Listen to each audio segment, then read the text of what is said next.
Hello students. बेटा अब तक हमने जो है वो इंटीग्रेशन के मेथड सीखे हैं। एक तो बेटा सीखा है अपने डायरेक्ट मेथड। डायरेक्ट मेथड का मतलब है कि आप जो है गिवन इंटीग्रेंट को सिंप्लीफाई करें, फॉर्मूले की फॉर्म में लावें और उसका इंटीग्रल लेते हैं। फिर सेकंड बेटा अपन ने सीखा इंटीग्रेशन बाय सब्स्टिट्यूशन। ठीक है। और थर्ड मेथड बेटा सीखा अपन ने परफेक्ट स्क्वायर वाला। परफेक्ट स्क्वायर बना करके और अकॉर्डिंग टू फॉर्मूला अपन ने उसका आंसर ले दिया।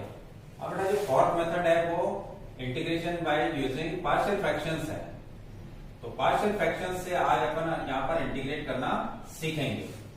तो पार्शियल फ्रैक्शन की पार्शियल फ्रैक्शंस क्या होती है, पार्शियल फ्रैक्शन कब अपन जो है यूज कर सकते हैं, उन सब की कंडीशंस पर विचार करते हैं। तो पार्शियल फ्रैक्शंस, तो यहां पर वर्ड लिखा हुआ बेटा फ्रैक्शंस। तो फ्रैक्शंस जो होती है वो किस फॉर्म की होती है, न्यूमरेटर ओवर डिनोमिनेटर। ये होती है हमारे पास में फ्रैक्शंस। तो फ्रैक्शंस जो होती है बेटा टू टाइप्स की होती है। एक तो होती है प्रॉपर फ्रैक्शन, उचित भिन्न जिसको बोलते हैं आप, ठीक है। और एक होती है बेटा इम्प्रॉपर फ्रैक्शन, अनुचित भिन्न। क्या होती है ये? उचित भिन्न का मतलब है जिसका न्यूमरेटर जो है वो डिनोमिनेटर से क्या हो बेटा, छोटा हो, उसको अपन कहते हैं उचित भिन्न या प्रॉपर फ्रैक्शन। और जिसमें न्यूमरेटर बड़ा हो डिनोमिनेटर से, वो होती है हमारे पास में इम्प्रॉपर फ्रैक्शन। फॉर एग्जाम्पल 1/2 और 3/2, ठीक है।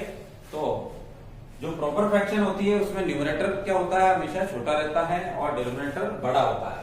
तो ये बात होगी बेटा किसकी, फ्रैक्शंस की। लेकिन अभी अपन पार्शियल फ्रैक्शंस अगर यूज कर रहे हैं तो पार्शियल फ्रैक्शंस कब यूज करनी है अपने को, जब अपने को गिवन इंटीग्रेंट जो है, इंटीग्रेंट अपना यानी जिसको अपने को इंटीग्रेट करना है, वो इंटीग्रेंट होना चाहिए अपने पास में px ओवर qx फॉर्म का। यानी न्यूमरेटर में भी पॉलिनोमियल फंक्शन होना चाहिए और डिनोमिनेटर में भी पॉलिनोमियल फंक्शन होना चाहिए। तो जैसे अपन जनरल फ्रैक्शन की बात करते हैं तो वो प्रॉपर और इम्प्रॉपर फ्रैक्शन होती है, वैसे ही अगर हमारे पास में रेशनल पॉलिनोमियल फंक्शन होगा तो वो भी टू टाइप्स का होगा। टू टाइप्स का मतलब यहां पर अगर पॉलिनोमियल फंक्शन है तो इसमें फ्रैक्शन में तो अपन देख रहे हैं कि न्यूमरेटर छोटा है और डिनोमिनेटर जो है बड़ा है, और इसमें न्यूमरेटर बड़ा है और डिनोमिनेटर छोटा है। तो ये तो अपन न्यूमेरिकल वैल्यू के बिहाफ पर देख रहे हैं। लेकिन एक पॉलिनोमियल फंक्शन में कैसे देखा जाएगा कि वो प्रॉपर है या इम्प्रॉपर है। तो ये टू टाइप्स के हो सकते हैं अपने पास में, प्रॉपर एंड इम्प्रॉपर। तो बेटा जो अपन पार्शियल फ्रैक्शंस बनाएंगे वो केवल इस केस में ही बनती है कि जब अपने पास में जो फंक्शन दे रखा है, फंक्शन कौन सा होगा, रेशनल पॉलिनोमियल फंक्शन, वो प्रॉपर हो। इम्प्रॉपर में क्या करना होता है वो अपन अभी यहां पर देखने वाले हैं। तो प्रॉपर रेशनल पॉलिनोमियल फंक्शन उसे कहेंगे अपन जिसमें degree of denominator greater than हो डिग्री ऑफ न्यूमरेटर। यानी अगर px ओवर qx का फॉर्म है तो qx की डिग्री ज्यादा होनी चाहिए, किससे, px से, हमेशा ज्यादा ही होनी चाहिए। इक्वल नहीं हो सकती, कम भी नहीं हो सकती। और इम्प्रॉपर जो होंगे, इम्प्रॉपर के अंदर जो है अपने को यहां पर ये देखना होगा कैसे आइडेंटिफाई करेंगे कि वो प्रॉपर है या इम्प्रॉपर है। तो इम्प्रॉपर का आपको पता चल जाएगा जब degree of denominator greater than और इक्वल हो degree of, sorry less than और इक्वल हो डिग्री ऑफ न्यूमरेटर। ठीक है। ये सबसे पहले तो अपने को आइडेंटिफाई करना सीखना चाहिए कि पहली बात तो कि रेशनल फंक्शंस क्या होते हैं। रेशनल फंक्शन बेटा वो होते हैं जिसमें न्यूमरेटर में भी पॉलिनोमियल फंक्शन हो और डिनोमिनेटर में भी पॉलिनोमियल फंक्शन हो, उनको अपन कहेंगे रेशनल पॉलिनोमियल फंक्शन। फिर उसमें से अपने को आइडेंटिफाई करना होता है कि वो प्रॉपर है या इम्प्रॉपर है। क्योंकि अगर प्रॉपर होगा तो हम डायरेक्टली उसकी पार्शियल फ्रैक्शन बना सकेंगे, ठीक है। जबकि इम्प्रॉपर हो तो अपने को डिवीजन एल्गोरिथम लगा करके और फिर उसकी डिनोमिनेटर की डिग्री को ज्यादा करना होता है। तो जैसे जनरल बात करें तो यहाँ पर बेटा ये न्यूमरेटर बड़ा है और डिनोमिनेटर क्या है यहाँ पर छोटा है, तो अपन डिवीजन एल्गोरिथम लगा रहे हैं तो अपन इसको लिख सकते हैं 1 प्लस 1/2। तो डिवीजन एल्गोरिथम से अपन ने यहाँ पर डिनोमिनेटर को क्या कर दिया है, बड़ा कर दिया है। तो ये काम अपन यहाँ पर पॉलिनोमियल रैशनल फंक्शन में भी करने वाले हैं। तो कुछ एग्जांपल्स जैसे बेटा आज अपन जो एनसीईआरटी की 7.5 करेंगे उसमें इंटीग्रेंट्स को देखिए आप, यहाँ पर इसकी डिग्री 1 है और इसकी 1 + 1 2 है, इसकी डिग्री 0 है, इसकी डिग्री 2 है, इसकी डिग्री 1 है, इसकी डिग्री 1 + 1 + 1 3 है, इसकी डिग्री 1 है, इसकी डिग्री 3 है, इसकी 1 है, इसकी 2 है, यहाँ पर 2 है और यहाँ पर भी 1 + 1 2 हो गई। इसका मतलब है कि ये डायरेक्टली अपन पार्शियल फ्रैक्शन नहीं बना सकते क्योंकि ये इम्प्रॉपर रैशनल पॉलिनोमियल फंक्शन है, ठीक है। फिर भी अपन इंटीग्रेट तो अपन करेंगे इसको, तो इंटीग्रेट करने के लिए अपने को पार्शियल फ्रैक्शन बनानी पड़ेगी और पार्शियल फ्रैक्शन बनाने के लिए अपने को पहले डिनोमिनेटर की डिग्री को बड़ा करना होगा, और वो बड़ा कैसे होगा, डिवीजन एल्गोरिथम से, ठीक है। तो ऐसे ही अदर क्वेश्चंस में आप देख सकते हैं इसकी 1 है, इसकी 3 है, इसकी 1 है, इसकी 3 है, फिर इसकी 1 है, इसकी 3 है, इसकी 1 है, इसकी 3 है, इसकी 1 है, इसकी 3 है, इसकी 3 है और इसकी 2 है। तो इसका मतलब है कि ये भी क्या हो गया अपने पास में इम्प्रॉपर रैशनल पॉलिनोमियल फंक्शन हो चुका है। तो यहां पर भी अपने को डिवीजन एल्गोरिथम लगाना पड़ेगा। तो डिवीजन एल्गोरिथम कब लगाना पड़ेगा, जब डिग्री ऑफ डिनोमिनेटर क्या हो बेटा, कम हो, किससे, डिग्री ऑफ न्यूमरेटर से। तो इक्वल भी हो सकती है और कम भी हो सकती है, दोनों केस में अपने को डिवीजन एल्गोरिथम लगा करके पहले उसको प्रॉपर रैशनल पॉलिनोमियल फंक्शन बनाना पड़ेगा, ठीक है। अब एक कंडीशन तो बेटा ये हो गई कि अपन पार्शियल फ्रैक्शंस को कब यूज करेंगे, जब अपने को गिवन फंक्शन कैसा हो, प्रॉपर रैशनल पॉलिनोमियल फंक्शन हो। अब प्रॉपर वर्ड मैंने यहां पर यूज कर दिया है, क्यों, क्योंकि अगर प्रॉपर रैशनल पॉलिनोमियल फंक्शन नहीं होगा तो आप पार्शियल फ्रैक्शंस नहीं बना सकते, ठीक है। अब ये तो हो गई फर्स्ट कंडीशन कि रैशनल पॉलिनोमियल फंक्शन है वो प्रॉपर होना चाहिए, यानी डिग्री ऑफ डिनोमिनेटर ज्यादा होनी चाहिए। और दूसरी कंडीशन बेटा ये है कि जो डिनोमिनेटर में अपने पास में पॉलिनोमियल फंक्शन है वो या तो फैक्टर फॉर्म में होना चाहिए या फैक्टोरेबल होना चाहिए, यानी उसके अपन फैक्टर कर सके, तभी अपन पार्शियल फ्रैक्शंस को यहाँ पर यूज कर पाएंगे, ठीक है। तो यहां पर देखिए मैंने कुछ एग्जांपल्स लिखे हुए हैं, उन एग्जांपल्स में आपने 7.1, 7.2, 7.3 और 7.4 को कर रखा है। तो आप यहां पर ये विचार कर सकते हैं कि ये भी पॉलिनोमियल फंक्शन है और ये भी पॉलिनोमियल फंक्शन है, तो क्या हम यहाँ पर पार्शियल फ्रैक्शंस यूज करेंगे? तो अपना आंसर होगा बेटा नहीं करेंगे। क्यों नहीं करेंगे? क्योंकि ये तो डायरेक्ट इंटीग्रेबल है। अगर x² को तीनों के नीचे लिख दिया जाए तो तीनों टर्म क्या हो जाएगी, इंटीग्रेबल हो जाएगी। ये 7.1 का क्वेश्चन है। इसके अंदर भी आप कह सकते हैं कि ऊपर लीनियर फंक्शन है, नीचे क्वाड्रेटिक फंक्शन है, तो अपन यहाँ पे पार्शियल फ्रैक्शन लगाएं क्या? तो यहाँ पर भी लगाने की जरूरत नहीं है। क्यों नहीं है? क्योंकि अगर आप इसको सब्स्टिट्यूट कर देते हैं t से, तो इसका डेरिवेटिव जो बनेगा बेटा वो क्या बनेगा, 4x + 1 बनेगा। और ऊपर इसका अगर डेरिवेटिव मिल चुका है तो ये 1/t dt से log mod t बन जाएगा और इंटीग्रेट हो जाएगा। लेकिन इस केस में अगर अपन इसका मान लीजिए कि फॉर्म चेंज भी कर दूं, मैंने फैक्टर फॉर्म में लिखा हुआ है इसका, तो अगर मैं इसका फॉर्म चेंज कर देता हूं, ये क्वाड्रेटिक टर्म बनेगी जो कि x² + 3x + 2 होगी, ठीक है। तो इस केस में आप सब्स्टिट्यूशन भी नहीं लगा सकते। क्यों नहीं लगा सकते?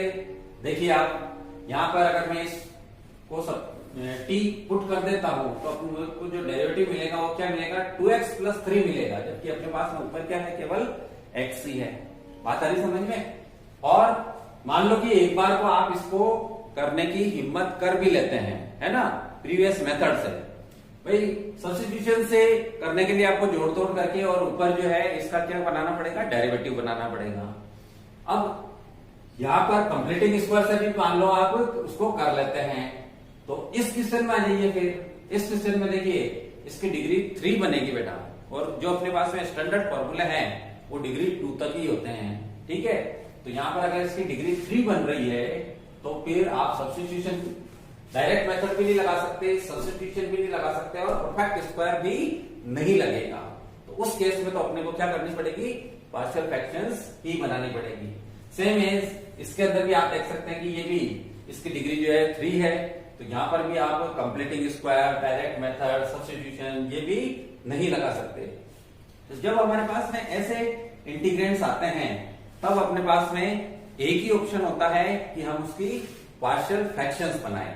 तो बेटा अच्छे से सीख ले कि पार्शियल फ्रैक्शंस जो है सबसे पहली कंडीशन क्या देखनी होती है कि वो गिवन इंटीग्रेंट क्या होना चाहिए, प्रॉपर रेशनल पॉलिनोमियल फंक्शन होना चाहिए, पहली कंडीशन। ठीक है, दूसरी कंडीशन ये है कि डिनोमिनेटर जो है वो फैक्टर फॉर्म में होना चाहिए या उसके फैक्टर किए जा सके, यानी फैक्टोरेबल हो, तो ही हम पार्शियल फ्रैक्शन बनाने की सोचेंगे। और तीसरी कंडीशन ये है कि जो आपने बेटा फैक्टर्स बनाए हैं या आपको फैक्टर्स मिले हैं वो या तो लीनियर होने चाहिए यानी डिग्री 1 वाले, और या फिर अनब्रेकेबल क्वाड्रेटिक होने चाहिए। अनब्रेकेबल का मतलब क्या है, जैसे x² + 1 है, इसको आप और लीनियर फैक्टर में डिवाइड नहीं कर सकते, जबकि अगर ऐसा हो x² - 1 तो ये तो बन जाएगा बेटा x + 1 और x - 1। तो इस केस में तो अपने को जरूरत नहीं पड़ेगी, लेकिन इस केस में अपने को पार्शियल फ्रैक्शंस बनाने की जरूरत पड़ेगी।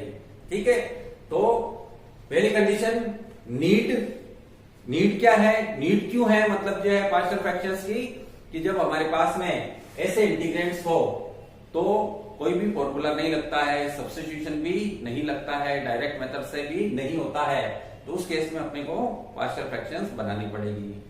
रेशनल पॉलिनोमियल फंक्शन होना चाहिए, और वो भी कैसा होना चाहिए बेटा, प्रॉपर होना चाहिए। प्रॉपर होने के बाद में अपन उसमें क्या देखेंगे कि डिनोमिनेटर फैक्टर फॉर्म में हो या फैक्टोरेबल होना चाहिए। जैसे इसके अंदर तो मैंने सब में फैक्टर्स लिखे हुए हैं, और अगर ऐसी कंडीशन बन जाती है तो इसके ये अगर फैक्टोरेबल है तो इसके फैक्टर्स बन जाएंगे, तभी अपन पार्शियल फ्रैक्शन बना सकते हैं। और तीसरी कंडीशन क्या होगी बेटा कि जो फैक्टर्स मिले हैं अपने को या तो वो लीनियर होने चाहिए या अनब्रेकेबल क्वाड्रेटिक होने चाहिए। ठीक है, अगर ये कंडीशंस आप समझ लेते हो तो अपन पार्शियल फ्रैक्शन से इंटीग्रेट करना सीख लेंगे यहां पर। तो पार्शियल फ्रैक्शन कैसे बनाते हैं उसके कुछ रूल्स हैं, वो आप अब देखिए। इसमें बेटा फर्स्ट रूल ये है कि हमारे पास में डिनोमिनेटर में जो फैक्टर्स हैं वो सबके सब कैसे हो, लीनियर हो।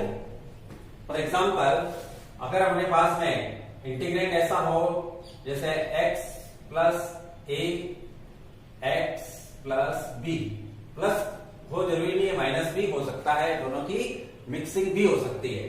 तो बेटा इसको अगर अपन प्रॉपर रेशनल पॉलिनोमियल फंक्शन की बात करते हैं तो डिग्री ऑफ डिनोमिनेटर क्या होना चाहिए, ज्यादा होना चाहिए।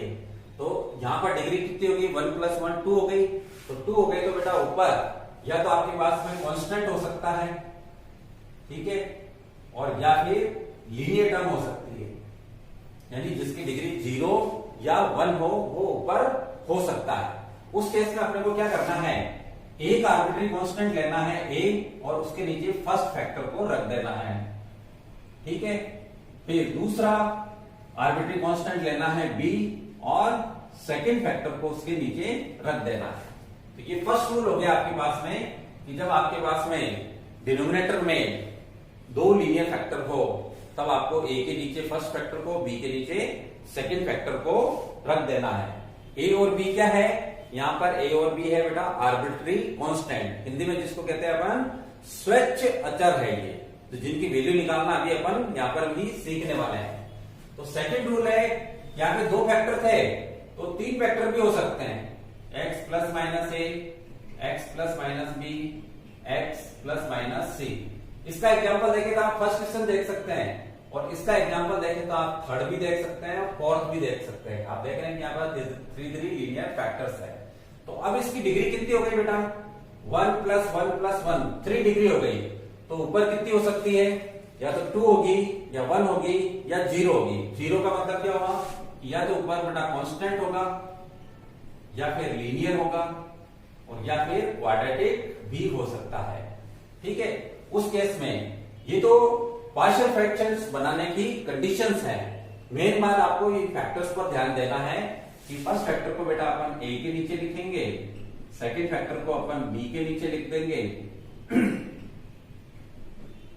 और थर्ड फैक्टर को अपन सी के नीचे लिख देंगे। ये बन जाएगी इसकी पार्शियल फ्रैक्शंस। ठीक है, फिर थर्ड रूल ये है कि जो हमारे पास में डिनोमिनेटर में लीनियर फैक्टर है, जैसे x + - a है, लेकिन x + - b का स्क्वायर है मान लीजिए। ठीक है, अगर ये स्क्वायर आ जाता है तब आपको क्या ध्यान में रखना देखिए, यहां पर 2 + 1 3 इसकी डिग्री हो गई। तो ऊपर ये यही हो सकता है, या तो कांस्टेंट होगा, लीनियर होगा, या क्वाड्रेटिक हो सकता है। कांस्टेंट हो सकता है, लीनियर हो सकता है, और क्वाड्रेटिक टर्म हो सकती है। तो उस केस में बेटा आपको क्या करना है, जो लीनियर फैक्टर 1 पावर का है उसको a के नीचे लिख दो आप, x + - a। फिर इस होल स्क्वायर वाले के ऊपर आ जाइए आप। तो a के नीचे आपको क्या करना है बेटा, इसकी एक पावर लिखनी है, यानी ओनली x प्लस या माइनस b। यहां पे b लेंगे अपन, और फिर c लेना अपने को, और उसकी 2 डिग्री लिखनी है। 1 डिग्री यहां लिख दी तो 2 डिग्री यहां पर लिखनी है, x + - b का स्क्वायर।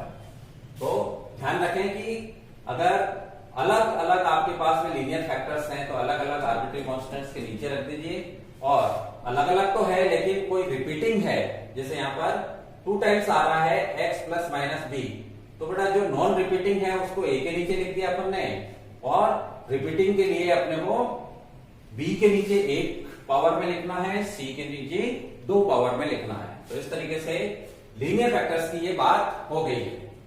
अब बात करते हैं कि क्वाड्रेटिक भी हो सकता है। तो क्वाड्रेटिक का मतलब हुआ जैसे मिक्सिंग में हो + - a, और दूसरा है जैसे x² + b है, तो इसको आप और ब्रेक नहीं कर सकते। एग्जांपल देखें तो आप जैसे यहां पर देख सकते हैं 7th क्वेश्चन में, यहाँ क्वाड्रेटिक है जो कि अनब्रेकेबल है, इसके और फैक्टर्स नहीं हो सकते। लीनियर फैक्टर में इसको अपन डिवाइड नहीं कर सकते, तो ये इसके साथ में लीनियर फैक्टर है। और देखें तो यहां पे मिल जाएगा अपने को, ये भी क्वाड्रेटिक है और ये भी क्वाड्रेटिक है। ठीक है, ये भी क्वाड्रेटिक। तो इस तरीके से अगर अपने को कंडीशंस मिलती है तो यहाँ पर अपन देखिए कि प्रॉपर फ्रैक्शन ये कब होगा, जब यहाँ पर 2 + 1 3 डिग्री से कम होगी यहाँ पर, यानी यहाँ पर भी क्या हो सकता है, कांस्टेंट या लीनियर या क्वाड्रेटिक हो सकता है। यानी कांस्टेंट मिल सकता है अपने आपको, लीनियर मिल सकता है, और क्वाड्रेटिक मिल सकता है। तो ये प्रॉपर रहेगा। तब आपको क्या करना है, लीनियर को बेटा a के नीचे लिख दिया, जैसे मान लीजिए x + - a। अब यहां पर 2 डिग्री है, और यहां पर अभी तक अपन ने क्या देखा कि जो 1 डिग्री वाला है उसके ऊपर एक आर्बिट्री कांस्टेंट आता है। तो इसके ऊपर एक आर्बिट्री कांस्टेंट आ चुका है, तो यहाँ पे 2 डिग्री है तो 2 आर्बिट्री कांस्टेंट आपको लेने हैं। जैसे a अपन ले चुके हैं तो b + c नहीं लिखना है, आपको इसको b को x से मल्टीप्लाई करना है, और फिर आपको लिखना है x² + b। तो ये 4 रूल हो गए बेटा। इन 4 रूल को आप अच्छे से सीख लेते हैं तो अपन यहाँ पर पार्शियल फ्रैक्शंस बना लेंगे। यहाँ पर ये जो एबीसी है इनकी वैल्यू अपन क्या कैसे निकालेंगे कि इसका न्यूमरेटर और इसके न्यूमरेटर में x की x² x³ और कांस्टेंट ये जो भी मिलेगा अपने को, उन दोनों को अपन कंपेयर करेंगे और AB या ABC या ABCD की वैल्यू निकालेंगे। ठीक है, तो अभी अपन क्वेश्चन शुरू करते हैं। तो क्वेश्चंस में अपन ये सब चीजें डिस्कस करेंगे साथ साथ, और फिर उनको एबीसी की वैल्यू निकालेंगे। एबीसी की वैल्यू निकालने के बाद में आप देख रहे हैं कि ये इंटीग्रेबल नहीं है, लेकिन मान लीजिए यहाँ पे 1 आ जाए, यहाँ पे 2 आ जाए, यहाँ पे 3 आ जाए, तो अपन 1/x प्लस माइनस a को इंटीग्रेट इजीली कर सकते हैं लॉगरिथमिक वाले कंसेप्ट से। तो अब करते हैं बेटा क्वेश्चंस। अब देखिए क्वेश्चंस करने से पहले बेटा इसके अंदर कौन कौन से फॉर्मूले काम में आएंगे उनकी बात कर लेते हैं। जैसे अपने को 1/x का इंटीग्रल आता है log mod x plus c और 1/px प्लस माइनस q का भी इंटीग्रल आता है। वो होता है हमारे पास में x का कोफिशिएंट लिखना होता है 1/p log mod px plus और माइनस q प्लस c। तो इसी से अपन ये सीख सकते हैं कि p की वैल्यू अगर बेटा 1 कर दी जाए तो x प्लस माइनस q का जो फॉर्मूला बनेगा वो क्या बनेगा, p की वैल्यू 1 बन चुकी है तो यहां से 1 को लिखने की जरूरत नहीं है, x plus minus q plus c लिखेंगे। ठीक है, इसी से हम सीख सकते हैं कि अगर q को पॉजिटिव रखा जाए और p को नेगेटिव 1 कर दिया जाए तो उस केस में ये बन जाएगा बेटा q माइनस x। तो इस केस में x का कोफिशिएंट -1 हो चुका है तो 1/-1 लिखेंगे हम log mod q minus x plus c। कहने का मतलब अगर x -1 कोफिशिएंट का है तो आपको माइनस का डायरेक्टली log लिख देना है q minus x plus c। ठीक है, और इसी में हम सीखेंगे कि 1/x² माइनस a² का फॉर्मूला कैसे डिराइव हुआ। पार्शियल फ्रैक्शन से ही इसे सीखा जाता है। आपने देखा था कि ये 1/2a log x minus a over x plus a plus c होता है। ठीक है, और a² माइनस x² का फॉर्मूला ये होता है बेटा अपने पास में 1/2a log a plus x over a minus x plus c। तो इन दोनों का अपन यहाँ पर ये दोनों फॉर्मूले मतलब कि कैसे बने हैं ये भी अपन पार्शियल फ्रैक्शन से सीखने वाले हैं। और प्लस हो तो कोई दिक्कत ही नहीं है, 1/a² प्लस x² हो तो आपको सीधा ही इसको 1/a tan inverse x over a plus c में बना देना है। तो ये दोनों फॉर्मूले देखो लीनियर के लिए, क्योंकि या तो अपने पास में लीनियर फैक्टर्स होंगे या क्वाड्रेटिक होंगे, तो क्वाड्रेटिक अनब्रेकेबल क्वाड्रेटिक ये वाला फॉर्मूला अप्लाई करना है, और लीनियर हो तो ये चारों में से कोई एक फॉर्म होगा। ठीक है, उसके अकॉर्डिंग अपने को इंटीग्रल लिख देना है, और अनब्रेकेबल होगा तो ये होगा। और अगर अपन इन फॉर्मूलों को सीखना चाहें कि ये फॉर्मूले कैसे बने थे तो सबसे पहले तो बेटा क्वेश्चन करने से पहले अपन इन्हीं को सीखते हैं। ठीक, जैसे मैं आपको कह दूं कि प्रूव करो कि ये इसके इक्वल होता है। क्या क्वेश्चन दे दो आपको, prove that integral of 1/x² minus a² is 1/2a log x minus a over x plus a plus c। ये फर्स्ट दे दूं आपको, और सेकेंड दे दूं कि 1/a² minus x² is 1/2a log a plus x over a minus x plus c। ठीक है, तो partial fraction की स्टार्टिंग भी हो जाएगी और फॉर्मूले भी अपन यहाँ पर सीख लेते हैं। तो यहाँ पर देखिए मुझे LHS क्या मिला है, x² माइनस a²। ये इंटीग्रल है मेरे पास, ये क्या होगा। तो बेटा यहाँ पर सबसे पहले देखो कि ये रेशनल पॉलिनोमियल फंक्शन है क्या और प्रॉपर है क्या, और प्रॉपर होने के बाद में ये देखो कि क्या ये फैक्टोरेबल है, तो अपन बेटा यहाँ पर पार्शियल फ्रैक्शंस बना सकते हैं। तो पार्शियल फ्रैक्शंस जो बनेगी वो पार्शियल फ्रैक्शन को अपन शॉर्ट में लिख देते हैं, हिंदी में आप इनको आंशिक भिन्न कहते हैं। तो 1/x² माइनस a² जो है अगर अपन इसके फैक्टर्स करें तो वो हो जाएंगे बेटा x minus a x plus a हो जाएंगे। अब दोनों लीनियर फैक्टर है तो a के नीचे मान लीजिए कि मैंने x माइनस a को लिख दिया और b के नीचे मैंने x प्लस a को लिख दिया है। ठीक है, ये इसके पार्शियल फ्रैक्शंस हैं जो अभी आपको रूल्स बताए उसके अकॉर्डिंग। अब आपको यहां पर देखना है और ए और बी की वैल्यू निकालनी है। वो कैसे निकलेगी बेटा, आपको क्या करना है, इधर एलसीएम लेना है। तो ये एलसीएम जो आएगा वो इस दोनों का डिनोमिनेटर क्या हो जाएगा, सेम हो जाएगा, यानी 1/x-a x प्लस ए की मल्टीप्लाई में ये आ जाएगा, बी की मल्टीप्लाई में ये चला जाएगा, तो x प्लस ए प्लस बी x माइनस ए वर्ग x माइनस ए x प्लस ए। तो आप देख रहे हैं यहाँ पे डिनोमिनेटर तो कैंसिल हो चुका है, इसलिए अपने को ये स्टेप लिखने की जरूरत नहीं है। सीधे आप इस लाइन के बाद में क्या इंप्लाइज कर देंगे कि 1 इक्वल टू हो गया हमारे पास में a x प्लस ए और b x माइनस ए। अब इसमें से अपने को a और b की वैल्यू निकालनी है। तो a और b की जो वैल्यू निकालते हैं उसके बेटा दो मेथड होता है हमारे पास में। तो दोनों मेथड से आपको जो है a और b की वैल्यू निकालना सीखना है। एक तो होता है कि कोफिशिएंट को इक्वेट करके अपन इक्वेशंस बनाएंगे और उन इक्वेशंस को सॉल्व करके और फिर a और b की वैल्यू निकाल लेंगे। कोफिशिएंट को इक्वेट करने का मतलब क्या है, जैसे बेटा मैं यहां पर ब्रैकेट्स को ऑफ करता हूं तो ax मिलेगा और bx मिलेगा, यानी x के साथ में क्या मिलेगा मुझे, a प्लस b मिलेगा, ठीक है। और विदाउट x टर्म क्या होगी, a और ba। तो विदाउट x टर्म मिल जाएगी अपने को a माइनस ba, ठीक है। तो इधर x की टर्म है और विदाउट x यानी कांस्टेंट है। तो यहाँ पे तो इधर तो केवल क्या है बेटा, कांस्टेंट ही है। तब आपको क्या करना है, यहाँ पर जैसे मैंने लिख दिया 0x लिख सकते हैं प्लस 1। तो इधर x का कोफिशिएंट क्या है और इधर x का कोफिशिएंट क्या है, इन दोनों को कंपेयर कर दीजिए तो a plus b equal to 0 मिल गया अपने को, एक इक्वेशन बन गई। इधर कांस्टेंट क्या है और इधर कांस्टेंट क्या है, उससे दूसरी इक्वेशन बन जाएगी। तो वो बन जाएगी अपने पास में a minus b a equal to 1, ठीक है।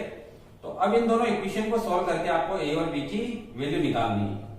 तो यहां से जैसे अपन आगे बढ़ते हैं तो b को अपन लिख सकते हैं माइनस ए, और बेटा इसमें आप उसको पुट कर सकते हैं। तो b की जगह अगर मैं माइनस ए रख देता हूं तो a into a minus minus a into a equal to 1 हो जाएगा। यानी ये क्या बन गया, ए प्लस ए, 2a बन गया। तो 2a बन गया, तो 2a इक्वल टू हमारे पास में 1 है, तो कैपिटल ए की वैल्यू निकालनी है 1/2a आ जाएगा हमारे पास। अगली बात समझ में। अब a और b में क्या रिलेशन है, तो b और a में बेटा यहां से अगर a की वैल्यू 1/2a है तो b की वैल्यू क्या बन जाएगी, -1/2a बन जाएगी। तो ये a और b की वैल्यू आ गई, ठीक है। तो ये अपन ने कैसे किया, इक्वेटिंग इक्वल कोफिशिएंट, x के कोफिशिएंट्स को इक्वेट करके हमने a और b की वैल्यू निकाल दी है यहाँ पर। अब दूसरा मेथड क्या है, देखिए दूसरा मेथड ये है कि इस स्टेप तक तो आप एज इट इज यूपी में आएंगे, ठीक है। मान लीजिए कि जो मैंने ऊपर लिखा है उसको एक इक्वेशन दे दिया अपन 1 और इसको कहते हैं बेटा इक्वेशन 2, ठीक है। दूसरा मेथड बता रहा हूं, लीनियर फैक्टर के लिए ही ये मेथड एप्लीकेबल होता है, ये भी बात ध्यान रखें, क्वाड्रेटिक में ये नहीं चलेगा।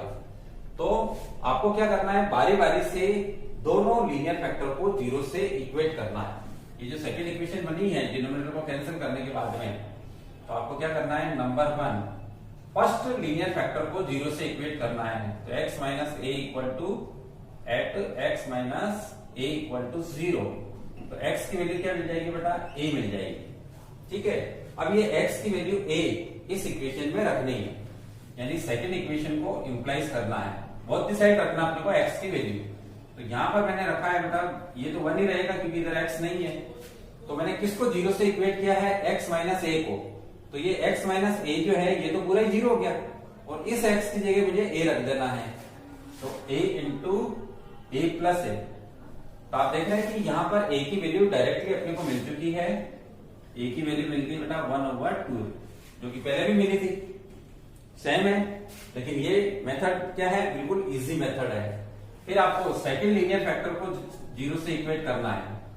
Eight x plus a equal to 0 अगर मैं करता हूं तो मुझे मिलेगा बेटा x इक्वल टू माइनस ए, और अब इसको अब माइनस ए को आपको इक्वेशन 2 में इंप्लाइज कर देना है। therefore 2 will implies 1 equal to, क्योंकि मैंने x प्लस a को क्या है जीरो से इक्वेट किया, तो ये टर्म तो पूरी जीरो हो गई, तो यहां पे रखूंगा केवल मैं, तो यहां पे हो गया जीरो प्लस b, और x की जगह मुझे क्या रखना है, माइनस a रखना है, ऑलरेडी माइनस a है, तो माइनस a माइनस का 2a हो गया, इसको अपन 1 के नीचे रख देते हैं, तो b की वैल्यू मुझे क्या मिल जाएगी बेटा, -1/2a मिल जाएगी। आगे बात समझ में?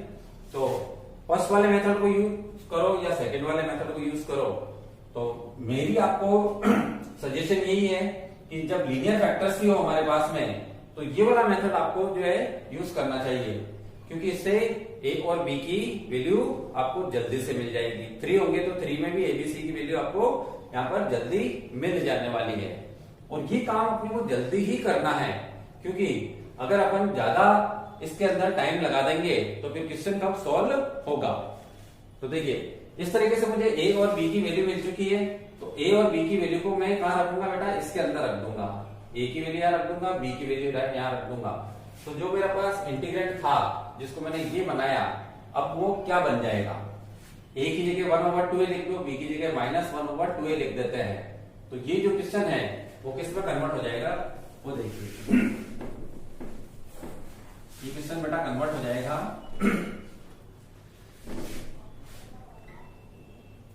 1/2a over x minus a और plus 1/-1/2a x plus a में, ये कन्वर्ट हो चुका आपके पास।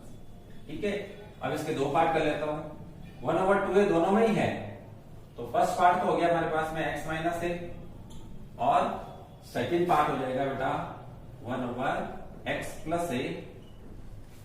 अभी आपको फॉर्मूले बताए कि लीनियर फैक्टर हो तो सीधा लॉगरिथमिक में ले जाना है, तो 1/2a हो गया ये, और फिर log x का कोएफिशिएंट +1 है, इसलिए डायरेक्ट आप log में लिख सकते हैं, तो x प्लस a हो गया, इंटीग्रेट हो चुका है तो प्लस c लगा दीजिए 1/2a, और log a minus log b equal to log a over b से आप इसको क्या लिख सकते हैं, log x minus a over x plus a plus c, और ये क्या बन गया बेटा, ये LHS लिया अपन ने और RHS आ चुका है, ये बन गया RHS, तो ये फॉर्मूला प्रूव हो गया। तो सेम एज आप उसको भी इजीली कर सकते हैं, तो आप खुद ट्राई करना, ये वाला फॉर्मूला जो है आप खुद ही कर लेंगे। तो अब बेटा अपन किससे स्टार्ट करते हैं, ये तो फॉर्मूला की बात हो गई कि कौन कौन से फॉर्मूले अपने को यूज करने हैं, और फॉर्मूले का प्रूफ भी आपको बता दिया है पार्शियल फ्रैक्शन से। तो ये जो फॉर्मूले बने हैं दोनों, ये दोनों ही पार्शियल फ्रैक्शन से ही बनाए गए हैं। तो बेटा जैसे आपने स्टार्ट करते हैं 7.5 का first question, let i is equal to x over x plus 1 x plus 2, इसको मुझे इंटीग्रेट करना है। ठीक है, और आप चाहें तो इसको क्वाड्रेटिक टर्म बन रही है तो कंप्लीटिंग स्क्वायर से भी कर सकते हैं, यानी 7.4 के तरीके से, लेकिन अपन यहाँ पर पार्शियल फ्रैक्शन सीख रहे हैं इसलिए इसको पार्शियल फ्रैक्शन से ही करेंगे। तो बेटा सबसे पहले क्या ध्यान देना आपको कि जो इंटीग्रेंट है वो रेशनल पॉलिनोमियल फंक्शन होना चाहिए, फिर प्रॉपर होना चाहिए, प्रॉपर का मतलब इसकी डिग्री ज्यादा होनी चाहिए, इसकी कम होनी चाहिए। फिर तीसरी बात क्या देखते हैं कि ये फैक्टर फॉर्म में होना चाहिए, और फैक्टर भी कैसे होने चाहिए, लीनियर हो सकते हैं या अनब्रेकेबल क्वाड्रेटिक हो सकते हैं, या दोनों की मिक्सिंग हो सकती है। तो अपन देख रहे हैं कि यहाँ पर दोनों ही लीनियर फैक्टर्स हैं, तो अपन बेटा यहाँ पर पार्शियल फ्रैक्शंस बना लेंगे। ठीक है, लेट करेंगे हम, केवल इंटीग्रेंट लिखेंगे x over x plus 1 x plus 2 is equal to, a के नीचे मुझे फर्स्ट फैक्टर लिख लेना है और b के नीचे मुझे सेकंड फैक्टर लिख लेना है, और इसको एक इक्वेशन दे देना है। फिर बेटा आपको इंप्लाइज करना है सीधा ही, इसका न्यूमरेटर इक्वल टू इसका न्यूमरेटर, क्योंकि डिनोमिनेटर तो हर बार कैंसिल ही होना है। तो x इक्वल टू क्या बन जाएगा मेरे पास में, a से x प्लस 2 मल्टीप्लाई होगा और b से x प्लस 1 मल्टीप्लाई होगा, इसको सेकंड इक्वेशन कह देना है। क्योंकि मेरे पास में दोनों यहाँ पर लीनियर फैक्टर है, इसलिए मैं सेकंड मेथड से a और b की वैल्यू निकालूंगा। तो एक एक लीनियर फैक्टर्स को जीरो से इक्वेट करते हैं। Number 1 at first factor is x plus 1 equal to 0, then x will be -1, इसको अंडरलाइन कर दिया और सेकंड इक्वेशन को इंप्लाइज कर दिया, मतलब कि x की वैल्यू रख देनी है अपने को। x की वैल्यू क्या है बेटा -1, तो यहाँ पे -1 आ जाएगा, ठीक है। और x प्लस 1 वाली टर्म पूरी की पूरी 0 हो जाएगी, तो उसको लिखने की आपको जरूरत नहीं है, केवल इसमें वैल्यू रख दीजिए। तो a इंटू हो गया बेटा -1 प्लस 2, और इसकी सिंपलेस्ट मतलब कम से कम स्टेप्स में आपको एक ही वैल्यू बता देनी है कि वो क्या है। आप देख रहे हैं कि इधर -1 है और इधर +1 हो चुका है, तो एक की वैल्यू -1 बन गई अपने पास, ये बन गई एक की वैल्यू -1। ऐसे ही बेटा सेकंड लीनियर फैक्टर है उसको 0 से इक्वेट करते हैं, तो अपने को x की वैल्यू -2 मिलेगी, ठीक है। इसको अंडरलाइन किया और सेकंड इक्वेशन को इंप्लाइज कर देना है। तो सेकंड इक्वेशन क्या बन जाएगी, x की जगह -2 रखे तो -2 इक्वल टू, अब क्योंकि मैंने x प्लस 2 को 0 से इक्वेट किया तो ये टर्म तो गायब हो गई, अब यही बची है जिसके अंदर अपने को x की वैल्यू -2 रखनी है। तो b इंटू हो जाएगा आपके पास -2 प्लस 1। यहां से आप सोच सकते हैं कि b की वैल्यू क्या आएगी। स्पेशली साइन का ध्यान रखना है, क्योंकि कैलकुलेशन तो बड़ी नहीं है, लेकिन बच्चे जो है प्लस माइनस की मिस्टेक कर देते हैं। इधर माइनस का 2 है और इधर माइनस का 1 है, यानी -b हो गया, तो -b इक्वल टू -2, तो b की वैल्यू क्या बन जाएगी बेटा +2 बन जाएगी। ये a की वैल्यू आ गई, ये b की वैल्यू आ गई। कितने से स्टेप्स में आई है बेटा, 1 2 3 4 स्टेप में a और b की वैल्यू आ चुकी है। अब a और b की वैल्यू को आपको क्या करना है, 1 में पुट कर देना है, पुट इन 1। therefore 1 इंप्लाइज क्या हो जाएगी, x over x plus 1 x plus 2, ये कन्वर्ट होकर के बन चुकी है। a की वैल्यू कितनी है बेटा -1 ओवर x प्लस 1, और b की वैल्यू है अपने पास में प्लस का 2 ओवर x प्लस 2। तो जो इंटीग्रेट था वो अब चेंज हो चुका है, ठीक है। तो अब इसका इंटीग्रेशन इक्वल टू इसका इंटीग्रेशन, यानी बोथ द साइड आप इंटीग्रेट कर देंगे, तो x ओवर सीधा इंप्लाइज करना है, no need to write that integrate with respect to x, directly you can implies x plus 2 will be. अब इन दोनों का इंटीग्रेट करेंगे तो इसमें भी आप स्टेप बचा सकते हैं, जैसे बेटा माइनस को कॉमन लिख दिया, x प्लस 1 dx कर दिया, इसमें से प्लस को 2 को बाहर कर दिया और इंटीग्रेट x प्लस 2 को कर देंगे। अब अकॉर्डिंग टू रूल चलते हैं, तो x के कोफिशिएंट, x लीनियर है और कोफिशिएंट जो है +1 है, तो डायरेक्टली आप इसको लॉग में ले जा सकते हैं। ये हो गया बेटा माइनस का लॉग x प्लस 1 प्लस का 2 log x plus 2 plus c, ये बेटा इसका आंसर हो गया। तो पार्शियल फ्रैक्शन बनाने के बाद में 2 लाइन 3 लाइन के अंदर आपका क्वेश्चन सोल्व हो जाएगा। इसके बाद में भी अगर आप इसको और सिंप्लीफाई करना चाहते हैं, तो लॉग है, ये भी लॉग है और ये भी लॉग है, तो 2 लॉग हो तो 2 को 1 करना धर्म का काम होता है। बात आ रही समझ में? कहने का मतलब यहाँ पे अकॉर्डिंग टू फॉर्मूले ऑफ लॉगरिथमिक अपन इन दोनों लॉग को 1 कर देंगे। तो दो लॉग को 1 कर सकते हैं अपन अगर तेरे मेरे बीच में कोई नहीं हो। कहने का मतलब पहले आप 2 को इसकी पावर बना देंगे, तो यहां पर इसका कोफिशिएंट हट जाएगा और यहां पर माइनस है तो चलेगा।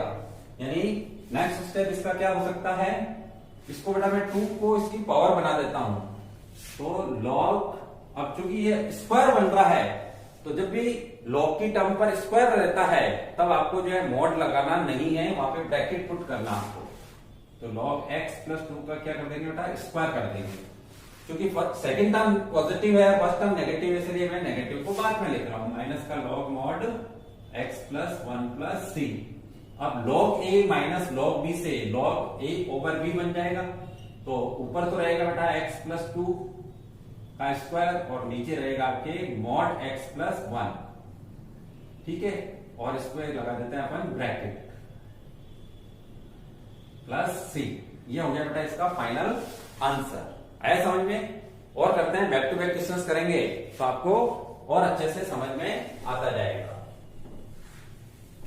फर्स्ट तो हो गया आपके पास में, सेकंड जो है आप खुद कर सकते हैं। फर्स्ट की जैसे कि जैसे आपको सेकंड करना है, अच्छा, सेकंड में आप चाहे तो डायरेक्ट फॉर्मूला भी लगा सकते हैं। यहाँ एक्स स्क्वायर है, ये 3 का स्क्वायर है, तो 1 over X square minus A square का formula 1 over 2a log X minus A over X plus A भी लगा सकते हैं, और इसके दो फैक्टर करके x प्लस 3 और x माइनस 3 करके फर्स्ट क्वेश्चन के अकॉर्डिंग भी उसको सॉल्व कर सकते हैं। कहने का मतलब आप सेकंड क्वेश्चन के आपके पास में दो ऑप्शन है, तो अपन थर्ड क्वेश्चन करते हैं। थर्ड और फोर्थ एक जैसा है, तो मैं थर्ड करवा देता हूं, तो आपको फोर्थ खुद कर लेना है। Let i is equal to 3x minus 1 over x minus 1 x minus 2 x minus 3। किसी और फॉर्मूले के बारे में तो आप सोच भी नहीं सकते, क्योंकि यहाँ पे डिनोमिनेटर की जो डिग्री है वो 3 है, और 3 वाले कोई फॉर्मूले नहीं होते हैं, केवल लीनियर और क्वाड्रेटिक वाले ही होते हैं जो डिनोमिनेटर में टर्म्स होती है। सबसे पहले फिर से डिस्कस कर रहे हैं कि क्या यहाँ पे पार्शियल फ्रैक्शन बना सकते हैं, तो अपना आंसर होगा यस। क्यों बना सकते हैं? नंबर 1 पॉलिनोमियल रैशनल फंक्शन है, नंबर 2 प्रॉपर है। प्रॉपर का मतलब इसकी डिग्री ज्यादा है 3 और इसकी डिग्री कम है 1। फिर क्या डिनोमिनेटर फैक्टर फॉर्म में है या फैक्टोरेबल है, तो अपन देख रहे हैं यहाँ पर फैक्टर फॉर्म में है, इसका मतलब पार्शियल फ्रैक्शंस बनाई जा सकती है। यहाँ पे पार्शियल फ्रैक्शन बनाते हैं, देखिए आप लेट करेंगे, केवल इंटीग्रेट लिखेंगे 3x minus 1 over x minus 1 x minus 2 x minus 3। तीनों लीनियर फैक्टर है, इसलिए a के नीचे फर्स्ट फैक्टर ले लो, b के नीचे सेकंड फैक्टर ले लो, c के नीचे थर्ड फैक्टर ले लो, और इसको इक्वेशन 1 बना लो। ठीक है, और फिर सीधा इंप्लाइज कर दो इसका numerator 3x minus 1 equal to इसका न्यूमरेटर। तो इसका न्यूमरेटर में एलसीएम तो आप आंख मीच करके एक ही लिख सकते हो, है ना, एक स्टेप बढ़ाना चाहो तो, बाकी एक ही एलसीएम आएगा हर बार हर क्वेश्चन में। तो अगर ये एलसीएम है तो इसको आप एलसीएम, इसका एलसीएम ये देख करके फिर आगे बढ़ो। इस एलसीएम को अगर मैं इससे डिवाइड करूंगा तो ये कट जाएगा, ये 2 आ जाएंगे। कहने का मतलब ए के पास में ये इंटू ये आ जाएगा, बी के पास में ये इंटू ये आ जाएगा, और सी के पास में ये इंटू ये आ जाएगा। यानी आप डायरेक्ट एक स्टेप की बचत कर सकते हो। तो ए इंटू क्या हो जाएगा बेटा, x माइनस 2 x माइनस 3 हो जाएगा, बी इंटू हो जाएगा आपके पास में x माइनस 1 और x माइनस 3, और c इंटू हो जाएगा आपके पास में x माइनस 1 और x माइनस 2। इसको सेकेंड इक्वेशन दे देना है। हो गई सेकेंड इक्वेशन।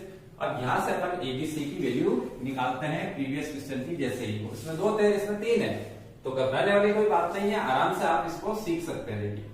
फर्स्ट फैक्टर जो है x माइनस 1 है, तो x माइनस 1 को 0 से इक्वेट करते हैं, तो x की वैल्यू क्या मिलेगी अपने को, प्लस का 1 मिलेगी। इसको अंडरलाइन किया और सेकेंड इक्वेशन को इंप्लाइज कर देना है।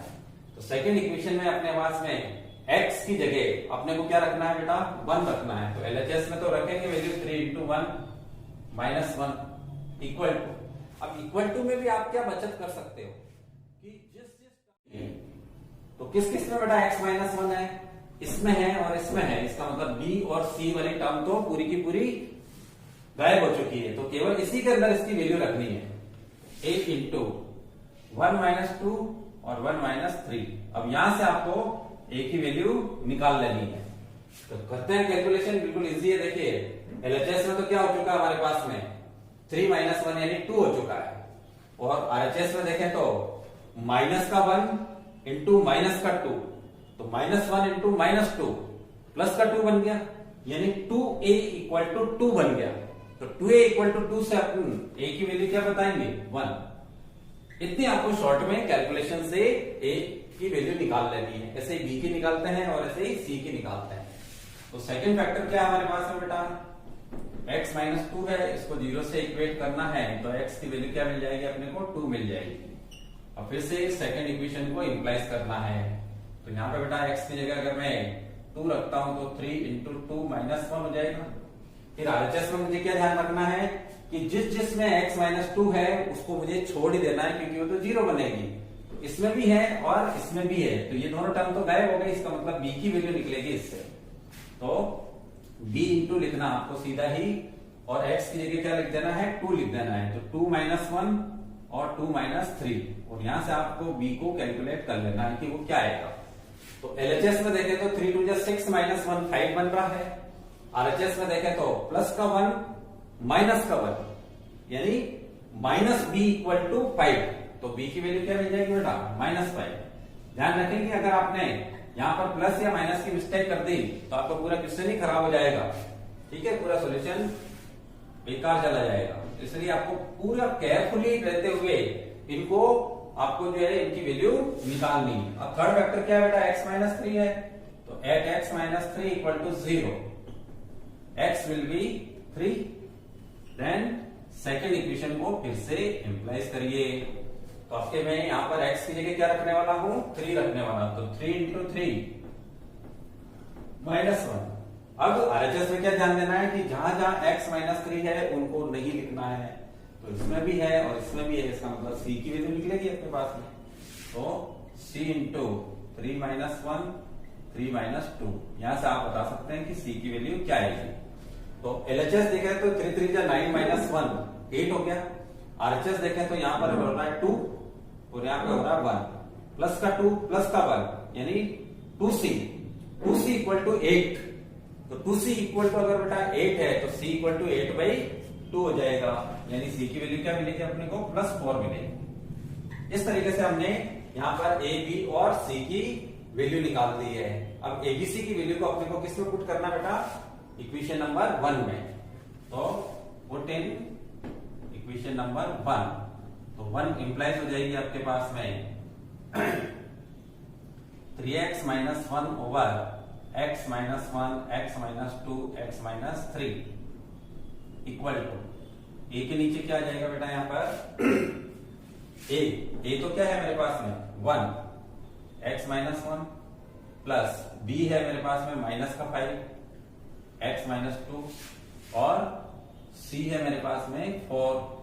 ठीक है, ब्रैकेट में रखना वैल्यूज को ताकि साइन अगर हो तो उस साइन को एडजस्ट किया जा सके। तो ये पार्शियल फ्रैक्शंस बन चुकी है ना।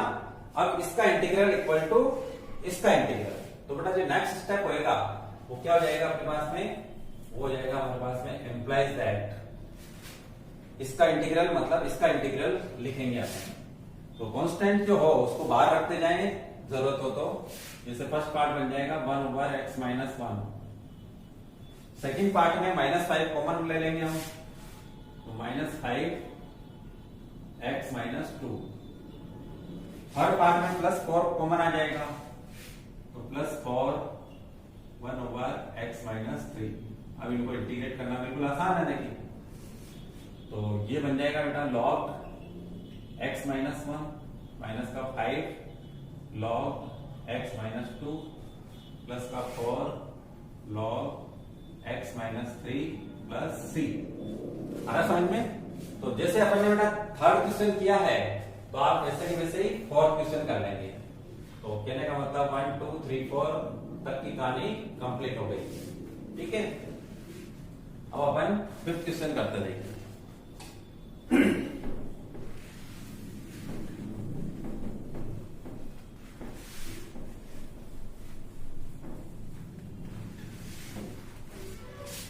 फिफ्थ क्वेश्चन है बेटा अपने पास में let i is equal to, numerator में तो है हमारे पास में 2x, डिनोमिनेटर में है हमारे पास में x² प्लस 3x प्लस 2 है।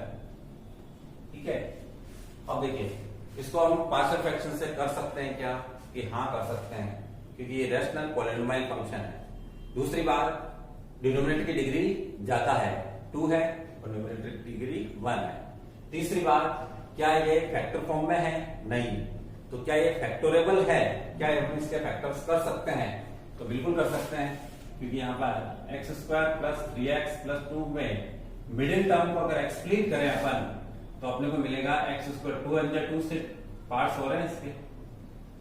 अब देखिए यहाँ पर x फर्स्ट 2 टर्म में से x कॉमन आउट हो जाए तो x प्लस 2 हो जाएगा और लास्ट 2 टर्म में से 1 को कॉमन आउट कर लें तो x प्लस 2 हो जाएगा। तो इस तरीके से ये फैक्टर्स बन चुके हैं, x प्लस 1 और x प्लस 2 बन गया। अब ये क्वेश्चन की बजाय अपने पास में क्वेश्चन किस फॉर्म में आ गया?